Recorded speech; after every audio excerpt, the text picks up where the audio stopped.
Hi everybody, welcome to Special Learning's Registered Behavior Technician Readiness Training. My name is Karen Chung and I'm the CEO and founder of Special Learning. So, my question is, why are you here? So you could be here for a lot of different reasons. We've had Special Learning's RBT training has been out for the last 4 months or 5 months or something like that. And we've had a lot of different people that have gone through the course. We've had parents who've gone through the course. And their motivation was they wanted to become more involved in their child's programming. And they also wanted to be able to be on peer with the behavior technicians or the BCBAs they might be working with. And so, they could be a lot more knowledgeable and become more involved in the child's programming. We've also had a lot of special education teachers and paraprofessionals who actually seek to become an RBT as well. And again, the motivation, the big driver behind all of this is gaining the knowledge, but also gaining the credibility that comes from having an officially recognized credential that's issued by the board, the Behavior Analyst Certification Board that governs the field.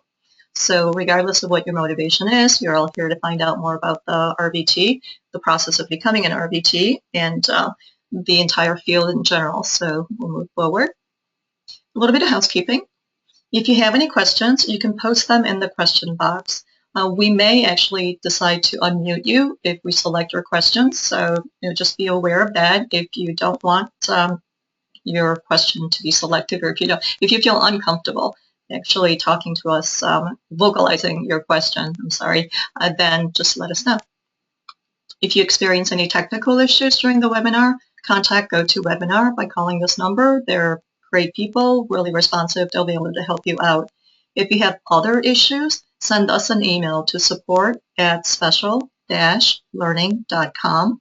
And a recorded version of this webinar will be available sometime next week, and you will receive a notification when it's available for viewing. Okay, a little bit about Special Learning. Who is Special Learning? Special Learning is a company that I founded in 2010. And over a period of time, our mission has held true. And our mission is to bring quality applied behavior analysis to the 70 million people around the world with autism. And the issue or the problem that we're trying to solve is to help resolve the supply-demand imbalance. And what I mean by that is, we just mentioned there's approximately 70 million people in the world with autism. And the intervention, the autism intervention that's effective with people with autism is applied behavior analysis, or ABA, as you guys all know.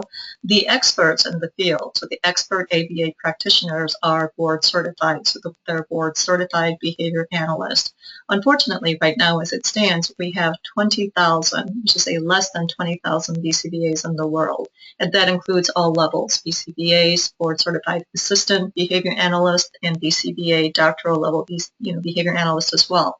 So then how do you begin to scratch the surface of solving that problem when there's such shortage of qualified practitioners trying to solve the needs of so many people? The way we decided to do that was through training and education.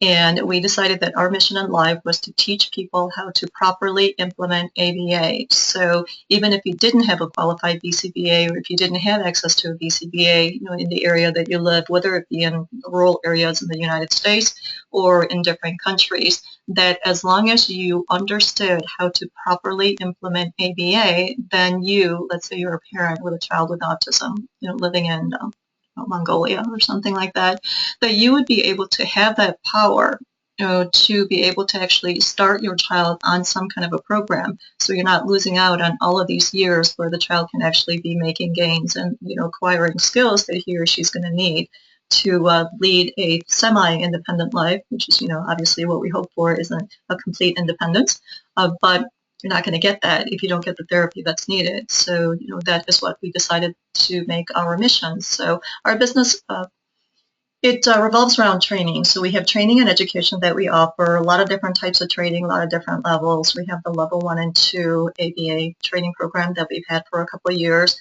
We're just releasing our level 3 right now, the RBT training we're talking about here. And we also have training that is available for BCBAs for their continuing education credits as well.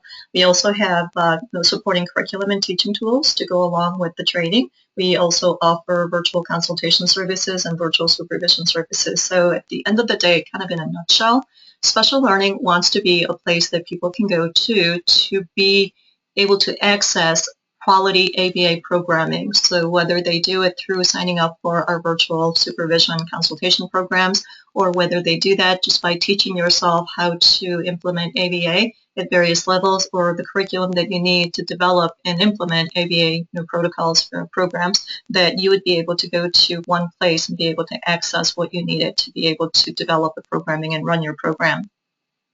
So what is autism? Well, everybody knows autism is a neurological disorder that affects the way a person processes information. So what does that mean? That means that people with ASD learn differently and they just need more help. And, it always bothers me when people talk about people with autism, and that condition being equated to mental retardation. That's not it at all.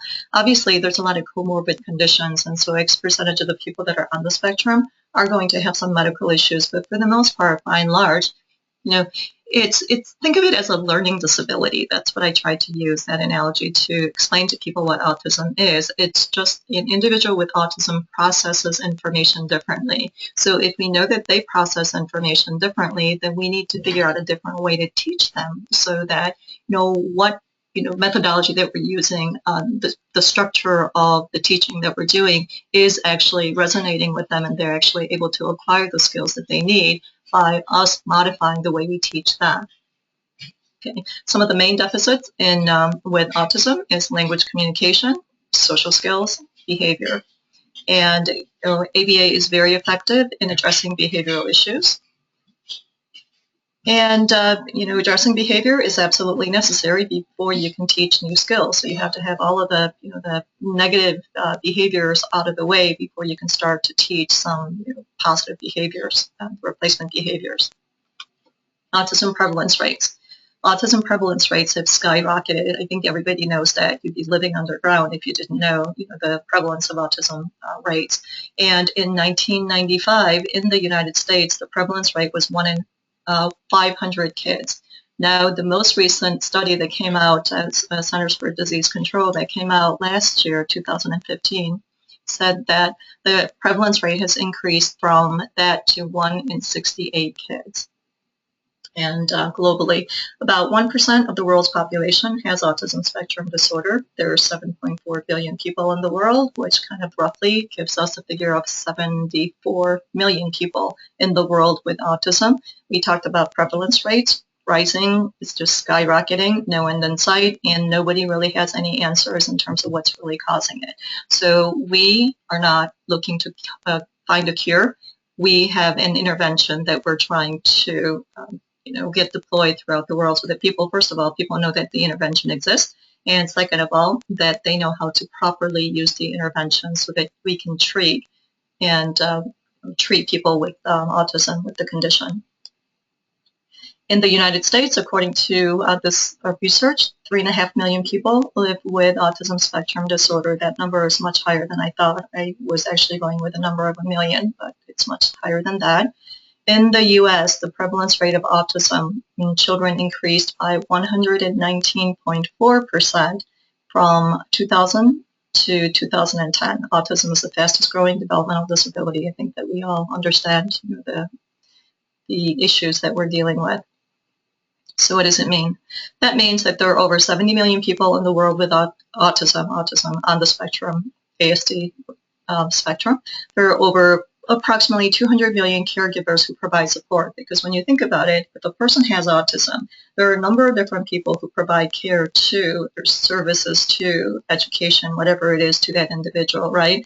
So you would have a parent or parents typically, and you might have grandparents that are involved as well, siblings maybe. You have teachers that are providing treatment, education, services, whatever it is you want to call it. There might be other health professionals involved. Maybe the child is receiving speech services, occupational therapy, physical therapy, so on and so forth. And so the number of people that really should be educated on applied behavior analysis, if they wanted to provide support, direct support to an individual with autism, is much greater than 70 million. It's well over 200 million people. And what is applied behavior analysis? Well, applied behavior analysis is a discipline that's concerned with the application of behavioral science in real-world settings. So basically, the thing to take away is ABA is based upon science. And so when we talk about ABA being the only evidence-based, methodology or the principal intervention, whatever you want to call it, that is what we're going back to. It is a science-based intervention. It's not a teaching methodology that somebody just thought of and decided, oh yeah, this is going to be effective. Let me try that and see if it works. It's not like that at all. It's based upon the principles of behavior, and it is absolutely grounded in science. Dr. Lovaas is considered to be the grandfather of ABA. He developed the standardized teaching interventions and methodologies based upon scientific behavioral principles to be applied in real life, so hence applied behavior analysis. I love this quote. He says, "I'd like to be remembered as one who worked to free those minds who enslaved them, and as a person who challenged the notion that variables that we used to consider to be stable and unchanging, like IQ and autism, aren't really as unchanging as many had thought them to be." A lot of people, when you read the study, and when you go back to read about history of ABA, people have a really negative opinion of ABA because of the methods that were used when it was first being developed. But you think about the person, behind the methodology who possesses this type of feeling and empathy towards people with such a disability. I think it's quite remarkable, and it's wonderful, and it's touched so many people's lives that there was a person out there that felt this way, who spent his entire life developing a solution to this problem. Okay, so going on with what is applied behavior analysis. So ABA breaks down behaviors into objective, measurable units so that behavioral data can be collected and observed. So you notice that I highlighted data can be collected and observed. When you think about ABA, you have to think data. So ABA that is implemented without data collection, data recording is not ABA. The foundation of ABA is being able to make decisions based upon reliable data, reliable, observable data that's being collected. And that is probably the most tedious part about ABA. But please note that if you don't collect data, then you're not implementing ABA properly. And our goal here is to teach people how to properly implement ABA. The study that Lovaas conducted showed that he had 47% success in mainstreaming many autistic kids into a private school system. The Lovaas article is actually provided to you as an attachment. It is, that's a seminal work that Lovaas conducted, and it's quite remarkable when you think about it. In a lot of cases, and when you're dealing with a disability, there's not a silver bullet. In thinking about autism and applied behavior analysis, I almost feel like we do have a silver bullet, that there is a methodology and an intervention that is so incredibly powerful and so effective that 50% of an individual that's going through the programming can achieve mainstreaming, can go on to live independent lives. I don't know what's more powerful than that. And so, we are pushing, obviously, for greater adoption of applied behavior analysis and always being meaningful of the fact that it's got to be done right. ABA is a highly effective teaching intervention strategy, so ABA works on anybody. And, we have a lot of cases of behavior technicians using ABA on their cats and dogs to do some silly little things. So ABA is, obviously, it's a scientific principle. It's, it's an applied behavior principle. So you can teach anybody using applied behavior analysis procedures. So it doesn't have to be limited, and it's not limited to children or individuals with autism. It could be individuals with developmental disorder, typically developing kids, adults, like I said, cats and dogs, and it's very effective if you know how to use it properly. ABA programs are highly structured and highly individualized. That is absolutely true. The one thing about ABA is, and when you're working with a person with autism, every program is different. That's why there has to be a comprehensive assessment that needs to be done in the beginning, because everyone's symptom is going to be different, and kind of the developmental delays that they have, the level of progress is going to be different from one person to another. And so That's why it's so incredibly important in the beginning that you are working with a qualified expert who could actually conduct the assessment and then to develop a treatment plan. And the treatment plan then is going to drive the actual programming itself. And the programming is, what the child is being taught on a day-to-day basis, what we call a lesson plan. And not only is it structured, and individualized in terms of just setting up the program, it's highly individualized because you collect data and you evaluate data, and based upon the information that you get from the data, what the data is telling you in terms of the child is actually making gains here, or, we're just not making gains at all. And then so you make decisions about, okay, well, we put this program on hold and let's move to this one.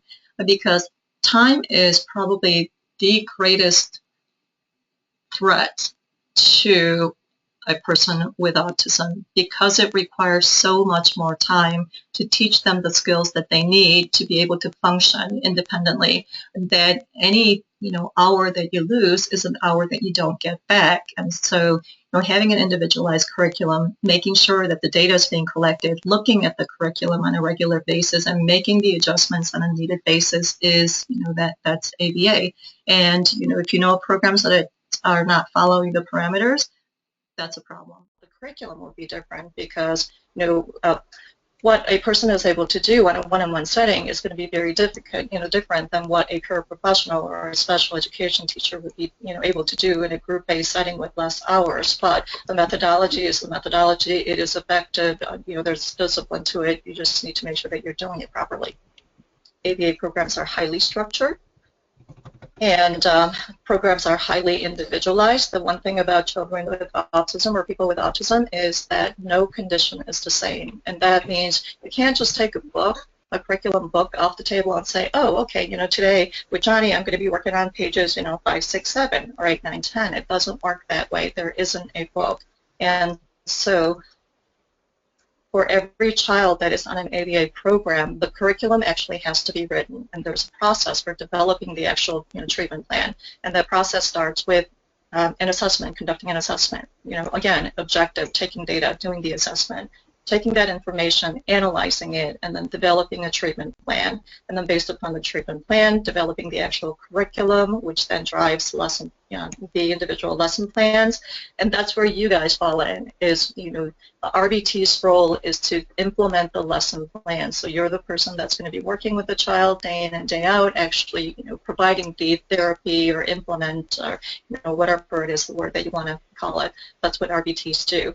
And then on a periodic basis, then, after you've taken data, analyzed data, sitting down with the BCBAs for supervision, going over the data, because the curriculum is going to change. Not all child or not all individual, they're not going to progress at the same rate as, somebody else. So the individuality of a curriculum is incredibly important. That's something to keep in mind as well, that, the reason we say, and the caveat to everything is, RBTs, go through the program, you guys are going to be learning a lot, and that's great. We really support that, but you're not going to be, we're not teaching you how to actually develop programs. There's a lot that goes into actually developing a program, and, that's the role of a Board Certified Behavior Analyst, and not all BCBAs are created equal. Some are going to be better, more experienced than others. So just, I have a lot of people that ask me, well, can I write programs? I'll say, no, absolutely not. And, then there's a conditional caveat, too. If you're in the United States and you have access to a BCBA and you can work with them, that's great. In an ideal world, pardon me. It's for people outside of the United States that we run into this different type of situation where the rules have to be bent a little bit, because, in other countries, if you don't have a BCBA or if you don't have access to one, then you can't develop a treatment plan like you would be able to develop here in the United States. So, the rules have to be bent a little bit, and we're trying to figure out how to accommodate for that incredible shortage of BCBAs in the world. Okay. One. Roles. Okay, this is what you wanted to find out about. So it's right now, who practices ABA? There are various groups of people who practice ABA or implement ABA, or whatever you want to call that. The people that would be considered the experts in applied behavior analysis are groups of people. They're credentialed by the Behavior Analyst Certification Board, And there's 3 different levels of credentials. BCBA, which stands for Board Certified Behavior Analyst. That's a master's degree level. BCABA, which is a associate degree level. BCABA, Board Certified Board Certified Assistant Behavior Analyst. And BCBAD, which is a PhD level Board Certified Behavior Analyst. So, these are the groups of people that are considered experts in ABA. And so the RBT credential is a credential that was created for people that are below the level of the BCBAs and BCABAs, and we'll kind of go through roles and responsibilities in a little bit. And the problem has been in the industry, there hasn't been any restrictions on anybody representing themselves as an ABA expert. So there wasn't any kind of governance. So, any person like Karen Chung can go pull out a book, and read about ABA, and I can find a parent who's desperate for, to find somebody to help them with the child and say, hey, listen, I know the vocabulary, I know the lingo, and I can talk to you and say, hey, listen, I'm an expert in ABA. And the parent will probably sign up, will want to work with me, even though I don't have any credentials and I don't have any, any expertise in the area, because we didn't have that credential that existed at that lower level. So BCBAs, the entire group of BCBA community, when I say BCBA, I mean BCABA and BCBAD. If there's 18,000, which is actually the number, if there's 18,000 BCBAs in the world, they usually supervise probably about 10 cases or so, kind of give or take. And so then there are over 100,000 people that are actually doing the implementation. And it's these 100,000 people that are doing the implementation who have been going about doing, and representing and misrepresenting themselves, because there wasn't a way to govern, and there wasn't a standard that existed, a credential that existed before the RBT credential was put in place. So the RBT program credential was designed to establish ethical standards and minimum education and education standards for the people that are currently in the field. Okay. Any questions so far? I'm stressed about doing my doctor. No? Okay, I'm going to go on. I'm sorry, guys, if I can't see your questions. Okay. This is just a picture representation of the field. So if you think ABA is a methodology, you have the BCBAs, and you have the BCABAs, and you have the BCBADs. Majority of the people that are considered experts in the field of ABA are BCBAs. The majority of them are Board Certified Behavior Analysts. Less than 10% of them would be the BCBADs, the PhD level people, and maybe 20% of them would be the BCABAs. The BCABAs are the associate degree level people. RBTs. Okay. RBTs is the credential. Okay, go ahead. Let me just go. I don't want to go too far into this. There we go. All right. What they do. BCBADs, they typically conduct research, and they're teaching at a university level. It would be unusual to find the BCBAD that's actually programming. Some of them do, but if they're actually in private practice, then they would be doing the assessment. They do the program development. They don't actually do the implementation. They would oversee implementation that's being done by whomever. It could be a BCBA, BCABA, or an RBT. So for BCBAD, you need to have a master's doctoral degree, and you also have to take additional field coursework, and you have to get additional field work hours, and those have to be supervised field work hours. BCBA is a master's level, so to become a BCBA, you need to have a master's degree in but you have to have a master's degree in either education or psychology or behavior analysis. The board just recently changed that. Before, prior to this going into effect, you could actually sit and become a BCBA with, if you had a related degree. So, for example, if you had a degree in social work, you'd be able to sit for the exam. They just changed it, and so it's important to know, especially if you're in the middle of pursuing a BCBA, that you need to make sure that you have the appropriate degree, because otherwise you would not be able to sit for the exam. BCBAs. They are primarily responsible for conducting the assessment and developing the program. And they generally work with somebody who's actually doing the implementation, and they provide the supervision. There are a lot of BCBAs that are out there that actually do some implementation as well. So none of this is kind of black and white, but you're getting the idea of how the roles and responsibilities are broken up into the different areas. BCABA, Board Certified Assistant Behavior Analyst. To become a BCABA, you need to have an undergraduate degree, and there's really no restriction. The best would be a related degree. So BCABA, if you have an education degree or a psychology or even nursing, I guess, or social work, all of that would count because it's kind of in the related field, human services field. And a BCABA can pretty much do, everything that a BCBA can do. They can actually do the assessment. They can do program development. They can oversee cases. They can implement. The one thing I believe that a BCBA cannot do is they cannot supervise BCBA candidates. So for all three different levels, in order for you to be eligible to sit for the exam, then you have to take additional coursework that is mandated by the board, BCBA. You have to have additional field work hours that you get, and those field work hours have to be supervised by a BCBA or BCBAD.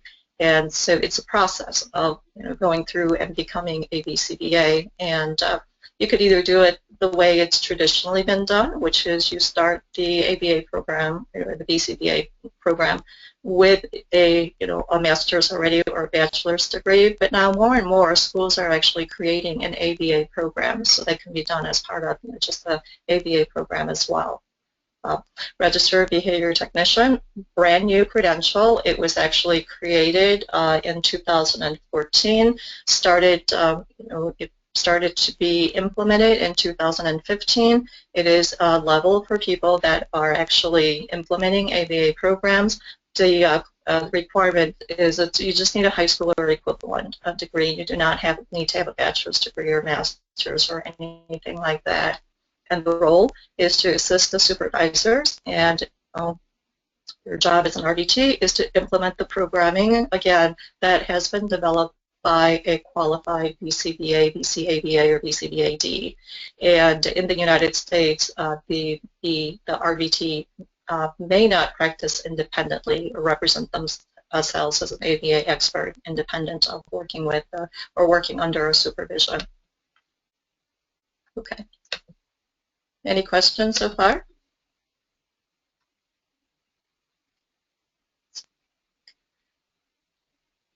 No questions? Yes, you will. Yes, copy of the presentation will be available. It's supply and demand. I talked about this issue before. Very few BCBAs as compared to the number of people that need them. Now, this might be surprising, or maybe it wouldn't be surprising. Of the 20,000, it's actually 18,000, but I used 20,000 for easy math.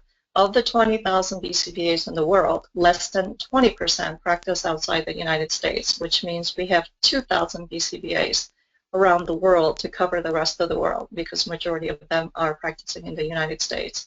Of the, let's say, 2,000, 600-700 of the BCBAs are in Canada. So in Canada, ABA has been well adopted. There's a lot of Canadian Board Certified Behavior Analysts. And so that leaves us with, what, roughly 1,500? Definitely less than 2,000 BCBAs that are available to provide services to the rest of, the world. So it's a very precarious state that we're in. It's certainly, especially with the prevalence rates on, rising rates of autism, it's a big problem. And because it takes so long for someone to become a BCBA, we have an opportunity then to use training and education to create these qualified ABA practitioners. We couldn't call them board certified because they wouldn't be board certified, because the BCBA's, the BACB has a process in place for you to become a board certified behavior analyst. But what we can do is we can make sure that we're providing sufficient training and education so that we have people that are qualified ABA practitioners. Okay, hold on, somebody has a question here. Let me read this. In my school district in Jersey, I mentioned special services director that I was interested in becoming an RBT. They said they are not needed. I found it quite odd. I'm a para and feel that becoming an RBT would be totally helpful working with students. Why would they shoot that idea down? Okay, that's an interesting question. Absolutely. For our Level 1 and Level 2 training, which is the intro training that we offer for ABA, we have actually had a lot of paraprofessionals take the training. And I have to really applaud paraprofessionals because, you guys don't get paid anything. And to take the courses, the ABA courses, you have to pay out of pocket. And you do that because you want to be a better provider. You want to be more effective when you're working with kids. Unfortunately, the school districts that you work for don't support that. So generally, you're not even getting coverage, and reimbursement. And it sounds like it's one of those the situations. Not all school districts advocate ABA. They don't believe in ABA. Actually, as you can see from the numbers, there are just not a lot of BCBAs to go around. So there's many, districts that I know of that don't have a BCBA at that district level. And ABA is it is a methodology. I think some schools and some teachers see it as being threatening. Others see it as, oh my gosh, it's going to create extra work for me because now you have to take data and do all these things. So, and a lot of, I guess, I would attribute that to lack of awareness, or it would be maybe they know, but the downside is, greater, that it would cost the district money to actually, train their paraprofessionals or teachers, or, with all the funding cuts, it seems like the first thing that's being cut is training and education. So those are just some of the situations that I hear about in this particular case. I don't know what school district that you work for. Actually, I'm really surprised because you work for a school district in Jersey. And Jersey actually has one of the best programs. The state itself and New York have the best, they offer the best services in their school districts. So I'm a little bit surprised about what they would say that, why they would say that. Well, let me speculate. I suppose, the practical matter is we have this this ridiculous shortage of qualified ABA practitioners, i.e. RBTs, let's say. And because of that, RBTs, qualified, ABA practitioners, are going to be more and more in demand in the job market. So if you become an RBT, then you've given yourself the additional credential that, combined with the years of experience working with kids, would make you a really good candidate to go work for an agency that is actually doing ABA. So practically speaking, pragmatically, that could be another reason as well, because then the school district is paying for you to give you the tools so that you can leave them and go work for somebody else. So, kind of not twisted logic. It is a logic. I don't agree with that, obviously, but, and a lot of you guys probably have no intentions of leaving, but it's disappointing. Yes. Okay, so acute shortage of BCBAs, I can't even hammer that enough, I suppose. Okay, acute shortage of qualified behavior technicians. So the people that are actually doing the implementation, we call them implementers, we call them behavior technicians, we call them behavior specialists. There's just a lot of different acronyms and names that are given to the people that are actually doing the implementation. We're just now calling them behavior technicians. So, as the early adopters of the RBT credential, because people started to become RBTs just last year, RBTs will have the highest level of credentials and the most credible credentials that's being issued by an international accreditation body, which is the Behavior Analyst Certification Board. And the RBTs will possess a body of knowledge, and it's a strong foundation upon which to build skills. That's not to say that you're going to know everything. You're not. It's just giving you some basic information that you need so that you understand the basics of applied behavior analysis and you understand the basic principles and when to use it and when not to use it and some strategies that you can implement. But by no means, would you be somebody that, could you represent yourself as an expert in ABA without having the appropriate credential, which in the U.S. would be the BCBA or the BCABA. Okay, the last point, career opportunities for RBTs will increase exponentially. That's coming, and it's going to be interesting to see how the industry deals with the situation. Okay. So landscape in the field of behavior analytics. ABA is really, really young. You know, it feels like it's been around for a long time. Autism has been around for a long time, but it's really only been in practice for less than 50 years. So when you think about, you know, it's a profession in the field of medical profession, it's very young and, you know, it's evidence-based, but it's just not been proven. It hasn't been. So the adoption of it in the United States is pretty significant because it has been around in this, you know, ABA was created, you know, in the U.S., but outside of the United States, people are just starting to understand what ABA is, and you know, understanding that ABA is a good intervention. It's a solid intervention for people with autism. So in the U.S., we're getting, you know, the ABA is gaining credibility. It's just starting to be recognized as a medical treatment. So what's been happening is insurance companies have been denying coverage for the longest time for ABA services by saying, you know, oh, ABA is not medical, it's education. And so what we had to do was the individual states, one by one, basically had to mandate at the state level that ABA is, you know, it's behavior therapy. It's just like psychology, so no, you can't classify this as education. So the insurance mandate, you know, has been put in place, and you know, individually, unwillingly, it's been adopted. It's been adopted at the state level, and now the insurance companies are having to abide by that. So as of right now, 43 out of the 50 states have insurance mandates in place. What does that mean? That means that private insurance companies now are required to provide reimbursement for ABA therapies, ABA treatment. Every insurance company is different, so in terms of up to how much, you know, the dollar value of the coverage is going to be different. You know, the deductible, obviously, and all of the other terms, you know, that they would have at a company level that can establish. But you know, kind of at a broad strokes, insurance companies are now having to provide coverage for ABA therapies, 43 states anyway. Okay. Another question. Let me just try to read this. I'm a longtime special educator who has gotten my CAS and now working towards my ACAS. I'll be finished in April. I have worked with BCBAs with my students, and so I've been involved with many different aspects of ABA, functional behavior assessments, implementing lessons, taking data. Okay, cool. Okay.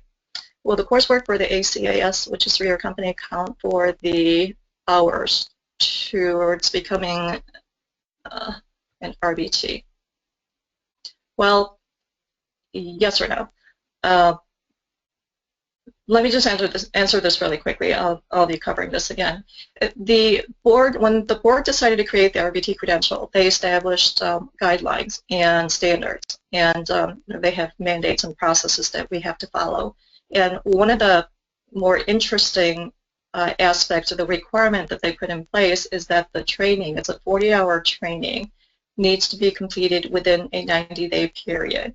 And so what that means is you can have covered a lot of these content that, you know, would be covered in the 40-hour training, and a lot of it, you know, would be Iris, I think it's you. So it's probably going to be duplicate, or it's probably going to be information that you already know. But unfortunately, because the BACB has mandated, you know, they created a task list and they said, okay, you know, on this task list are the items that we need or we want the RBTs to know how to do, and you know, they're making the assumption that RBTs are brand new to the field. You know, they're not experienced people, and there's only one. You know, there's only one level. There's not multiple levels of RBTs at this point. So a lot of people that have been in the field, probably somebody like you, are going to, you know, go through the process of relearning the same stuff that you learned, and you have to learn all that stuff within a compressed 90-day period. So, you know, I guess to be kind of a yes or no, I can talk to you a little bit more about that later because your circumstance, it seems like, is different. But we have, unfortunately, had students that have gone through, you know, our ABA program, maybe let's say level 1 program, let's say last year, and decided that they wanted to become an RBT. Well, they had to essentially take the same, learn the same things that they did when they took level 1, because the material in level 1 is what is covered in the RBT training, which the training content itself has been mandated by the board. So they had to retake, basically, the courses, the modules that that they had already taken, that they already took. Okay. Okay, so you talked about this a little bit. Insurance companies, mandate, and a little bit of back history about this whole RBT credential. We've had problems with the field. We've had problems with lack of standards for a long time, for as long as the profession has been around. And we've known of a lot of cases where there's just abuse and misrepresentation, and there's just generally harm being done to the clients because you have somebody who is misrepresenting themselves and starts to work with a child and is doing God knows what, but you don't have a proper programming in place. Maybe they don't know how to implement, and it really negatively impacts the life of a child because the time that you could have been spending teaching them, the student a particular skills, so gaining skills, you've basically been working against that. So when you have a new therapist that comes on and he or she is doing it the right way, you're pretty much having to go back and just start to teach all over again. Time is the biggest enemy when you're working with individuals with autism because it requires so much time for us to be able to teach them a specific skill that if you misuse that time by doing it incorrectly, using wrong procedures, then you've really, negatively impacted the lives of, whomever you're working with. So the responsibility of an ABA practitioner, in my opinion, is very, very significant. And it might not seem that way. It might be that as an ABA practitioner, you're getting $12 an hour or 15 or, 17 or something like that. But the responsibility significantly outweighs the compensation because, you have in your hands an ability to change a person's life, whether, for the good or for the bad. So that's a huge responsibility on people that are actually implementing ABA. Okay, the impetus behind the creation of the RBT credential, it's money. In our society, what's not driven by money. So when insurance companies started to have to fork up money to cover for ABA services, they needed to start to create a credentialed network. We all know about insurance companies, how they work, and they have, credentialed networks. We get insurance. I have Blue Cross Blue Shield. I have an HMO plan, so I only have a handful of doctors that I can go see, and I need to have a doctor, write a script for me to get a referral to see somebody else. So all of that is networks that the insurance companies create. So the insurance companies obviously, need to create a credential network. And the only credential that's available, that was available in our field, is the BCBA level, BCBA, BCABA, BCBAD. And so the insurance companies then went to the board and said, hey, you guys, your field, your industry, are making us pay for, a therapy, which we're glad to do, but the only people that are credentialed are the BCBA level, but majority of the money that are going to be paid out are for people that are actually doing the implementation, not the people that are actually doing the assessments and doing, the supervision. So, what are you going to do to help me create a network? Because we can't, we have to have some sort of a credential that's recognized at a national, in our case, international level, so that, we have some sense of comfort that the people that are in the network have some level of capabilities and competencies, and, that we should be reimbursing them for their services. So the long and the short of it is that's why the RBT credential was created. It should have been created a long time ago because there are other factors, and harm to clients being probably number one, that should have allowed us to take action much sooner, but we didn't, and we're forced to because of the insurance mandate. So if nothing else, in addition to additional coverage, we get some standardization that's coming out of it, which is great. Okay, what is an RBT?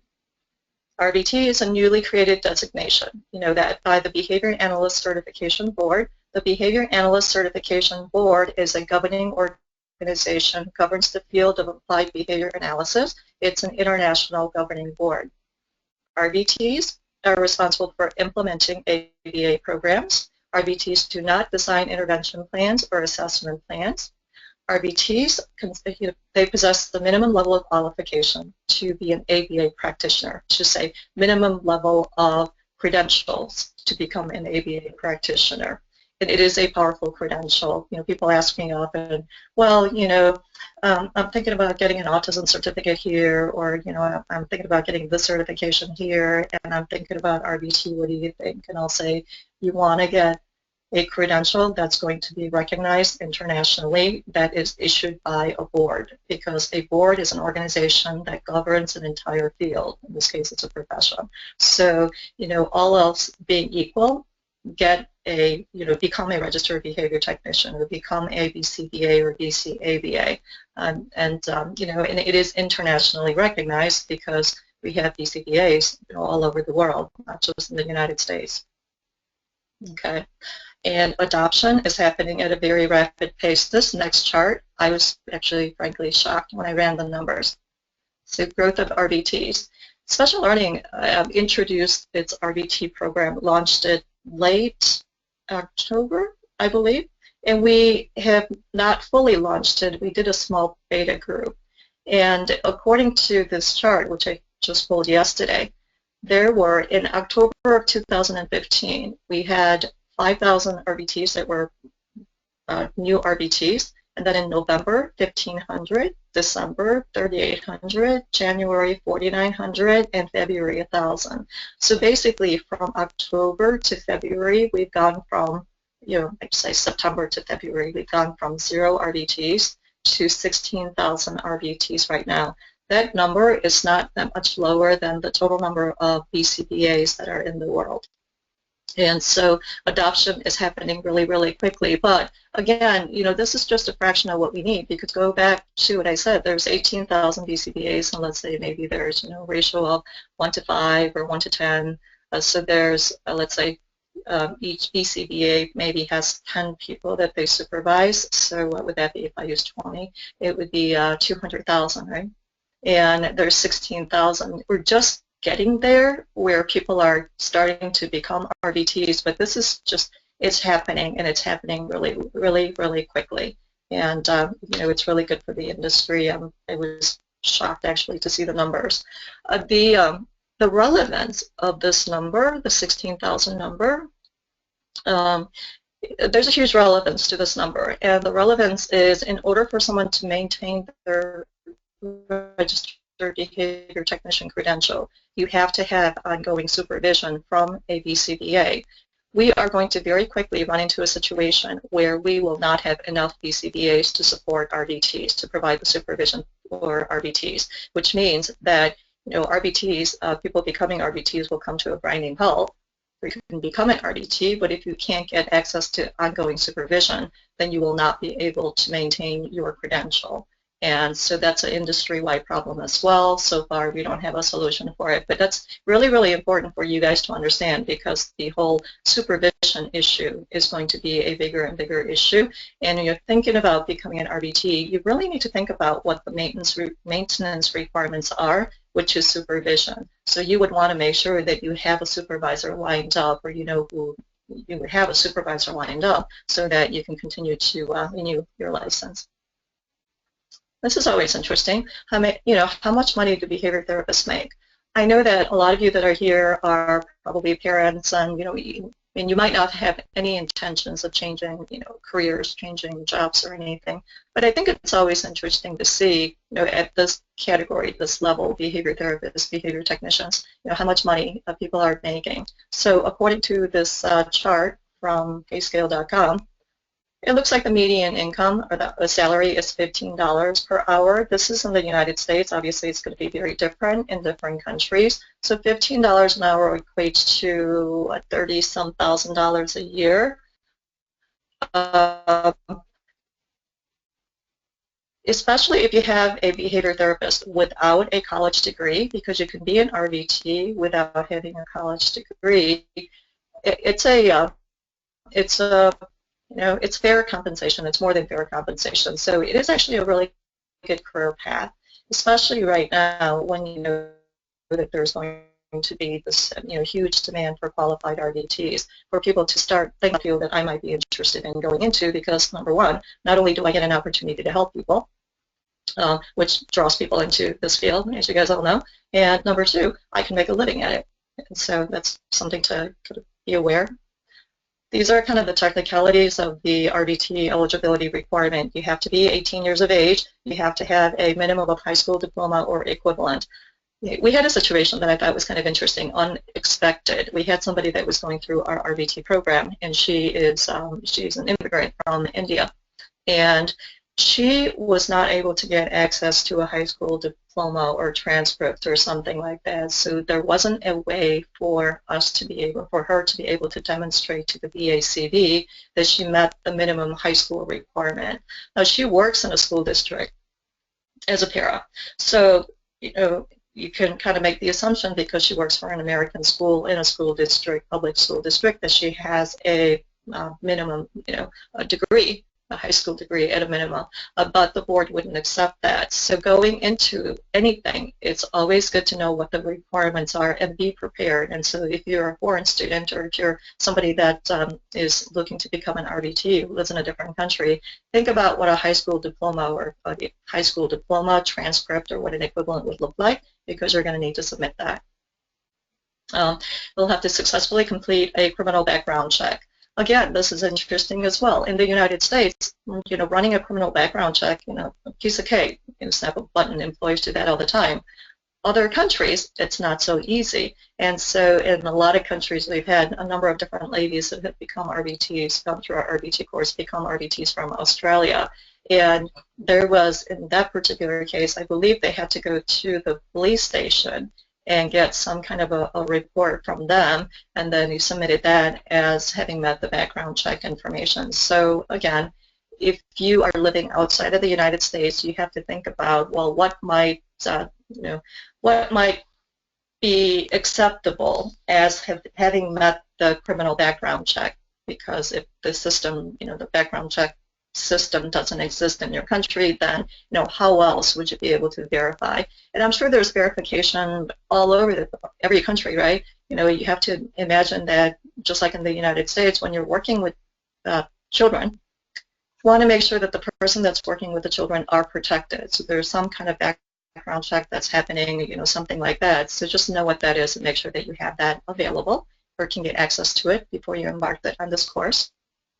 And complete the 40-hour training program. It's the RBT Task List. So the task list is what would be considered a training curriculum, what I would consider a training curriculum.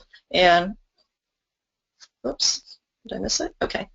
The task list is it's guidelines that has been created by the board that says, okay, for the RBT candidates, they need to know, A, measurement, B, assessment, C, skill acquisition, so on and so forth. And underneath that are more specifics. So it's this information, this task list that we took, special learning took, and we developed our training so that it meets all of the task list requirements. And there's a couple different ways to get the 40-hour training. You can do it if you work for an agency that's providing the training. 40-hour training, then you get it from an agency. That's great. You work for an agency, then you don't have to worry about paying out of pocket for it. You don't have to worry about the competency assessment. You might actually be taking training from a third-party company like Special Learning, or universities or wherever you would be taking it. But when it says RBT 40-hour training, they pretty much look alike, and it pretty much covers the same kind of content, because it's not content that we dictated. We didn't write this. This is something that the board required that we cover in our training. Okay. The competency assessment. So, part 1, you have to pass the 40-hour training. Something to keep in mind, you have to get it done within 90 days. So, time management then becomes a huge issue, and the board is not kidding when they say they will not accept if it's, past 90-day period. And so that's one part of it. Second part of becoming an RBT is to pass a competency assessment. And a competency assessment is really exactly that. It's to check your competency. Did you really master the items that are on the checklist, the task list, I'm sorry. And so this is conducted by a BCBA. There's 2 parts to it. There's an oral part and there's observation. Oral, pretty self-explanatory. It's what oral is. We do it virtually. So when you do an oral, we would be doing it through video. And the observation piece of it would be you will be asked to perform a specific function so that you can demonstrate that you know how to do A, B, C, and X, Y, Z. That could be done live. If you work for an agency and you are taking the training through the agency, then you probably have a supervisor that's going to be doing the observation. Or you could be doing it, you know, even if you don't work in an agency, if you have a BCBA that can conduct the competency assessment for you, you can meet with that person and they can observe you, physically observe you performing, you know, a particular task. You can do it live via video, so you can do video observation. With special learning, what we do is for the observation piece of it, we allow candidates to submit videotapes. So we have about 15 different scenarios that they're, you know, asked to submit video recordings for, and then they submit the individual video recording, and then a BCBA goes through it and they evaluate that, and you know, if there's coaching that's needed, then you get the coaching. But that's really kind of the only feasible way of doing it, because even if you wanted to do the video observation live, chances are the child's not going to cooperate with you, you know, not through the, you know, the 15 or 16 items that you're going to have to demonstrate. Pass the RBT examination. This is new. Up until December 14th of last year, people that were going through the process of becoming a registered behavior technician did not have to pass, you know, pass this official RBT exam. After December 14th, actually they changed it, December 18th, this came into place, and what this is it is a examination that you take at a physical location. It's at a Pearson testing site. There's only about 400 Pearson locations throughout the world. So again, you know, planning is really important for people that are outside of the United States. If you live outside the United States, you know that the third part of this is going to be having to take the exam at a Pearson location. You should probably look to find, you know, where one is, because depending on how big the country is, there might not be a Pearson location. You might need to fly someplace to actually take the exam. So all of this actually needs to be taken into consideration, you know, when you're thinking about, is this something that I want to do or not? Because this isn't, you know, it's not that difficult, but there's a lot of different aspects to it that you need to consider. And in order for you to even take the RBT examination, you have to complete the 40-hour training, you have to pay the competency assessment, and then you have to pay a small application fee. Okay, gone through the process, it's the same. The requirement of the process is the same, right? 40-hour training, competency assessment, and responsible certificate. Okay, this is really important. I think I mentioned to you earlier that in order for you to maintain your license as an RBT, you have to have 5% of your hours that you spend performing behavior analytics services supervised by a BCBA or a BCABA. Okay. So when you file your application with the BCBA and you've gone through and you've met the 40-hour training and the competency assessment and the RBT examination, you're still not qualified, you know, to be a credentialed registered behavior technician. What you need is you need to find a BCBA or a BCABA that is willing to be listed as a, what we call a responsible certificant. And responsible certificant is somebody that is going to basically go on record and say, I, Karen Chung, am responsible certificant for Jerome. And, you know, I would be responsible for making sure then that either I provide the supervision or Jerome finds a supervisor that is going to provide supervision. If, with us, with special learning, if the 40-hour training is a separate program from the competency assessment. If people go through the competency assessment through special learning, we will name ourselves as one of our BCBAs will name ourselves as a responsible certificant. But you have 30 days in which to find an actual supervisor. And you could either find a supervisor, swap out the names, or you can elect to take virtual supervision from special learning. If you do virtual supervision, then either that person's name, the BCBA's name, stays on if he or she is going to be providing the supervision, or it comes off and somebody else, you know, another special learning employee then goes on as a supervisor. So something else to think about as you're going through the process is that you're going to need to locate a BCBA or a BCABA who is going to be willing to provide the supervision. So think backwards about what all the requirements are so that you can make sure that you have all of these things lined up before you actually even, you know, go through the process. Tara. What happens when an RBT has not had ongoing supervision during a year and needs to renew their certification? Do they retake the course, work with the BCBA?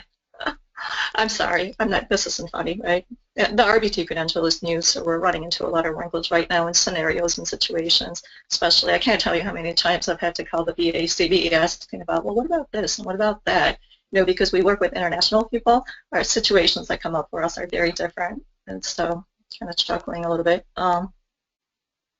Well, it depends. It depends on how long you've been an RBT. And the supervision it's pretty clear that the supervision needs to be happening on a monthly basis. You can't backload supervision or front-load supervision, so it has to be happening, you know, at the same time as you're performing services. Obviously, that makes sense because, you know, you want a supervisor to be working with you and evaluating you and discussing cases with you so that you can continue to learn and become better.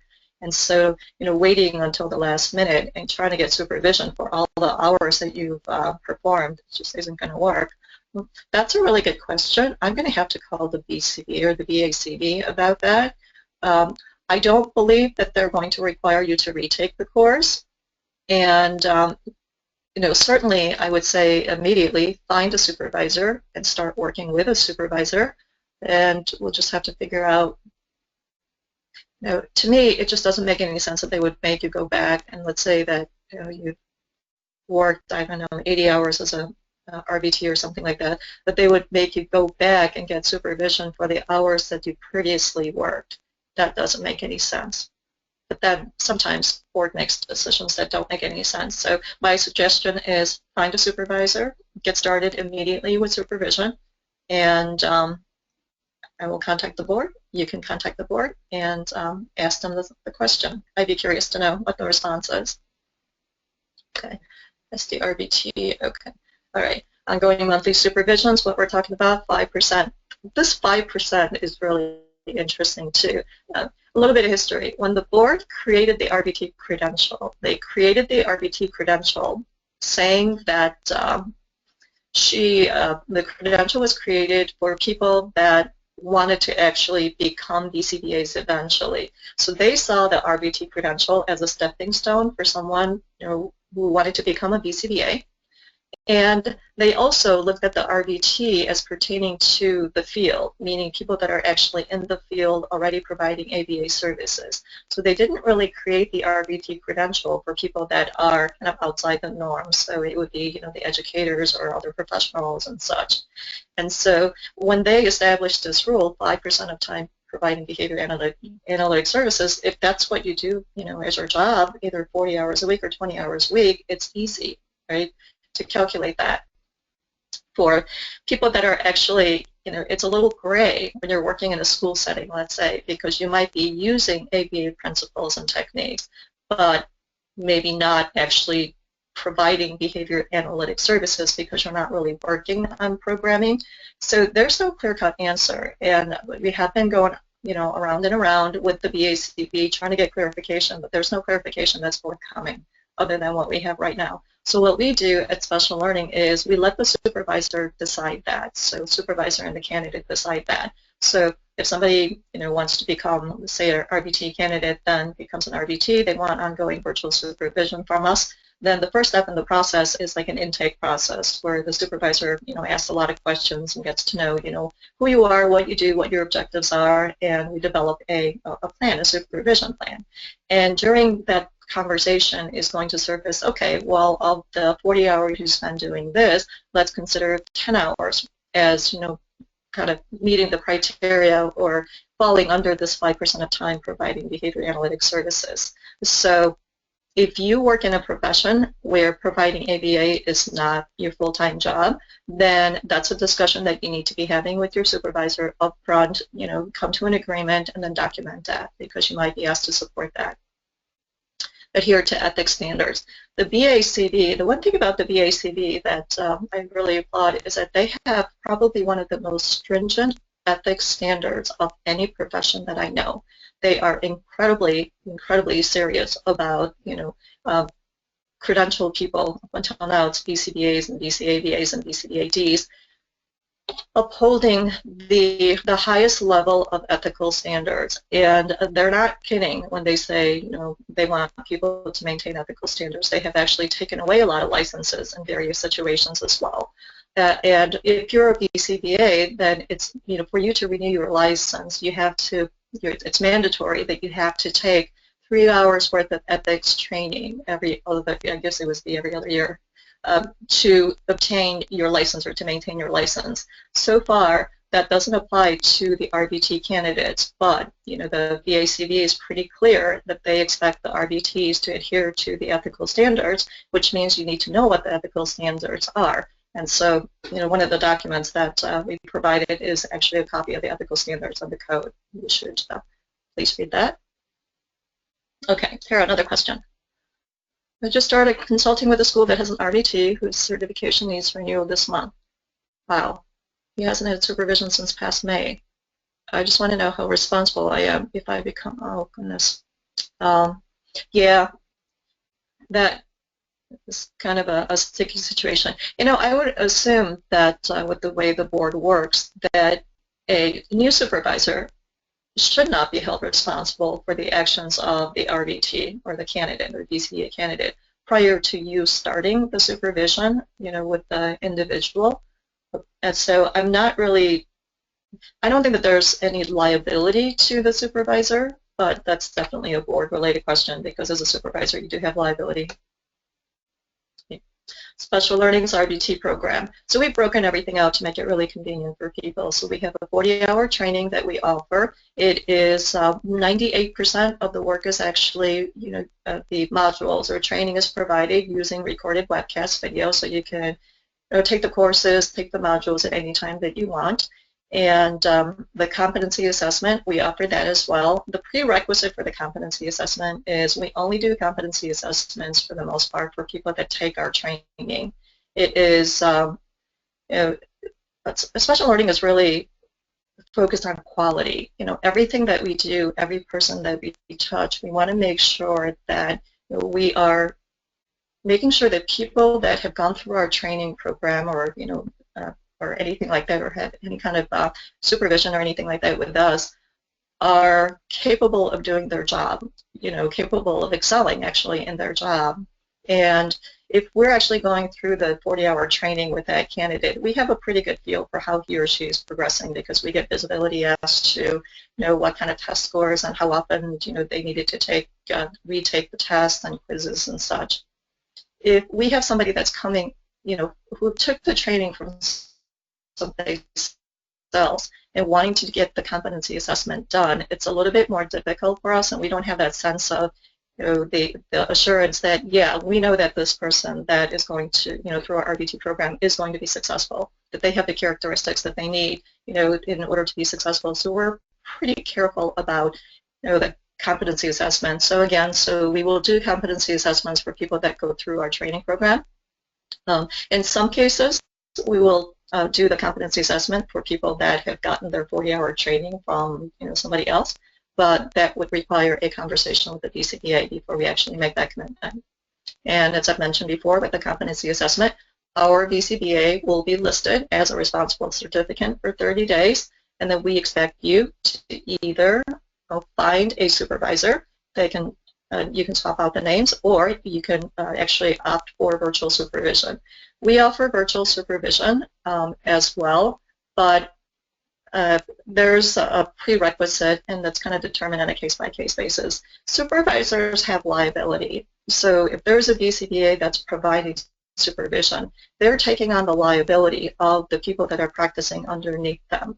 So if a supervisor has a RBT, and the RBT is responsible for X number of cases, and something happens, then that liability then falls on the supervisors.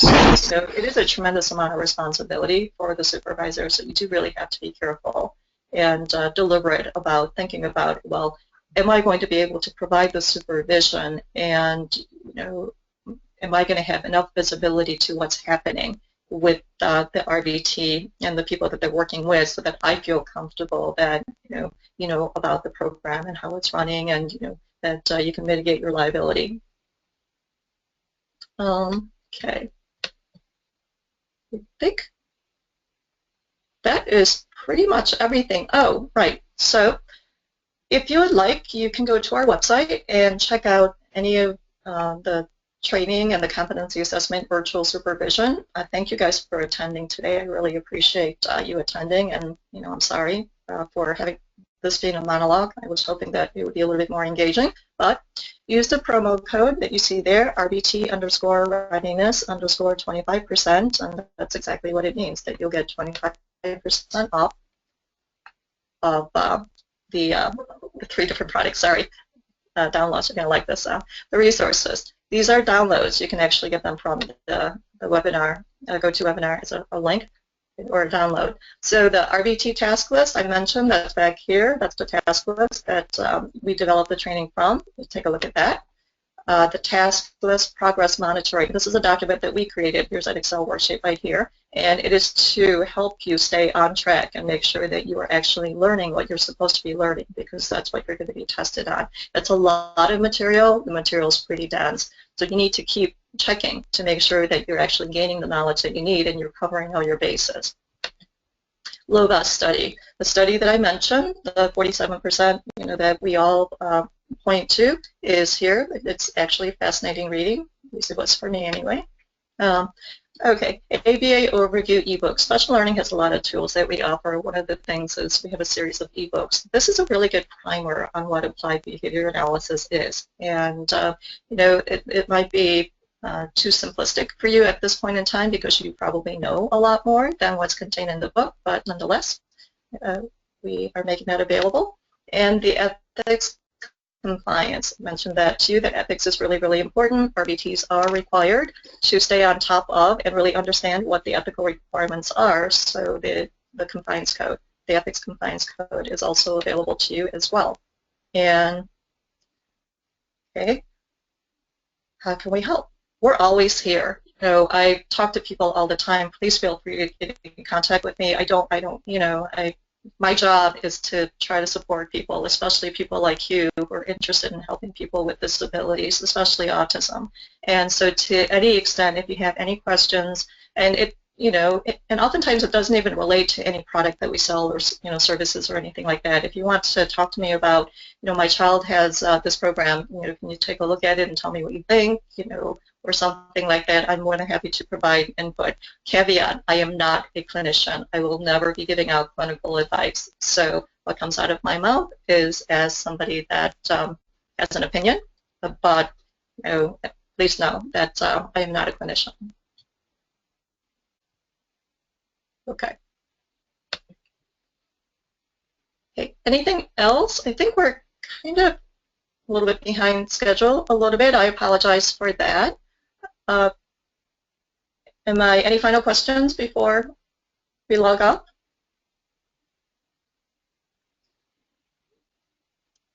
Nope. Sorry guys, this is so awkward, just like, hearing no feedback. So I apologize if I'm kind of stumbling around a little bit. That's the reason for it. Well, thank you very much for attending. I really appreciate you kind of sitting through, and hopefully you have a better understanding of not only what it takes to become an RBT, but why that credential was even created and how you fit into the entire kind of ecosystem of, this big area that we call applied behavior analysis. I applaud the work that you guys do. Without you, we collectively help the lives of thousands, right? Hundreds of thousands, hopefully millions of people around the world who desperately need services. And, I appreciate you wanting to learn about that because it's a huge responsibility, I believe, on people that are in our field for us to do the best job that we can possibly do to make sure that we're doing good, we're not doing any harm. So with that, let's see, the video will be recorded, the recording will be made available, the attachments as well, and the PowerPoint presentation actually will be made available as well. We have your email addresses, and we'll probably send it to you via email or somehow let you know how to get access to it. Okay, well, thank you so much, and have a great day. Bye.